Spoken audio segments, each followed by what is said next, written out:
Pernah nggak kamu lihat harga saham turun drastis, mungkin sampai 70%, terus langsung mikir, murah banget nih, pasti bakal balik naik lagi. Tapi yang terjadi malah sebaliknya, harganya turun lagi, dan terus turun. Nah, itulah yang namanya value trap, sebuah saham yang kelihatannya murah banget, tapi sebenarnya itu adalah jebakan Batman. Selamat datang di Kota Kasu, ini Sekolah Saham episode ke-10. Hari ini kita akan kupas tuntas salah satu kesalahan paling klasik yang sering dilakukan pemula, kejebak di saham murah. Biar kamu makin jago, jangan lupa miliki modul e-book sistem trading dari Kota Kasu ya. Link pemesanannya ada di deskripsi.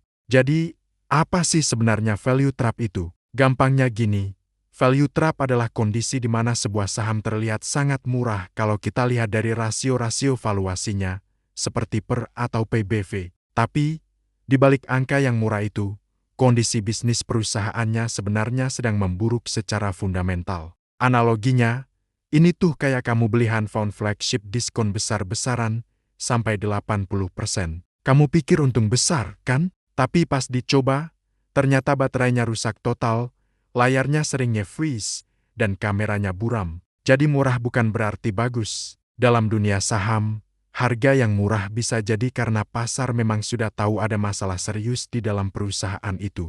Terus, kenapa ya pemula sering banget ketipu sama value trap? Biasanya sih karena pemula cuma fokus sama satu hal, harga yang sudah turun jauh. Pikiran mereka simple, dulu harganya 5.000, sekarang kok cuma ke 500. Murah banget, pasti sebentar lagi balik ke atas. Padahal, faktanya saham itu gak punya kewajiban buat balik ke harga lamanya. Kalau bisnisnya memang sudah rusak, ya harganya bisa tetap rendah selamanya, atau bahkan jadi nol. Nah, biar kamu gak kejebak, ini dia ciri-ciri value trap yang wajib kamu kenali. Pertama, price to earning ratio atau PER-nya rendah, tapi labanya turun terus. PER rendah memang sekilas bikin saham kelihatan murah. Tapi coba cek lebih dalam. Kalau laba bersihnya turun dari tahun ke tahun, atau profit marginnya makin tipis, maka PER rendah itu bukan tanda murah, tapi justru sebuah peringatan bahaya. Ciri kedua, return on equity atau ROE-nya kecil atau bahkan negatif. Perusahaan yang bagus dan sehat itu biasanya punya ROE yang tinggi, artinya mereka efisien dalam menghasilkan laba dari modal investor. Kalau ROE-nya di bawah 5%, apalagi sampai negatif, itu artinya bisnisnya nggak produktif. Modal yang kamu tanam di sana nggak akan berkembang dengan baik.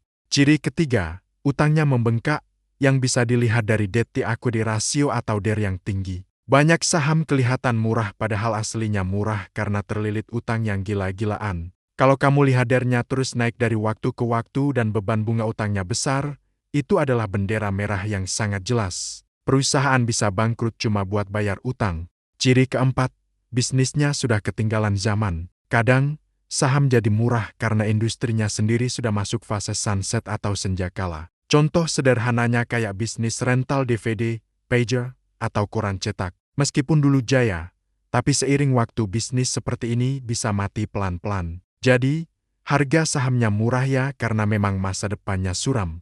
Dan ciri kelima, harga turun karena ada masalah fundamental yang serius. Kamu harus bisa bedain antara saham yang lagi diskon dengan saham yang memang rusak. Saham diskon itu biasanya harganya turun karena kepanikan pasar sesaat, tapi bisnisnya tetap sehat. Sedangkan saham rusak, harganya turun karena memang bisnisnya sedang memburuk, entah karena kalah saing, manajemen buruk, atau masalah lainnya. Lalu, gimana caranya menghindari value trap ini? Gampang, buat saja checklist anti jebakan. Sebelum beli saham murah, pastikan dulu laba perusahaannya stabil atau cenderung naik. Kedua, ROE-nya minimal 10-15%. Ketiga, utangnya aman dan terkendali. Keempat, bisnisnya masih relevan dan punya daya saing.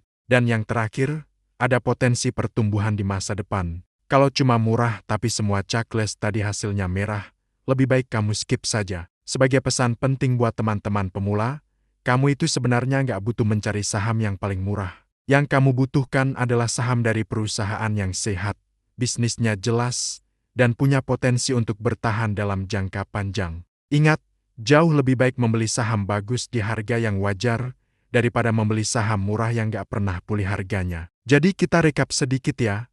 Value trap itu adalah saham yang kelihatannya murah, tapi sebenarnya bisnisnya rusak. Murah tidak selalu berarti kesempatan, bisa jadi itu adalah sebuah peringatan. Di episode berikutnya, kita akan bahas langkah penting setelah kamu berhasil memilih saham yang bagus. Kita akan kupas tuntas tentang cara menentukan timing beli saham.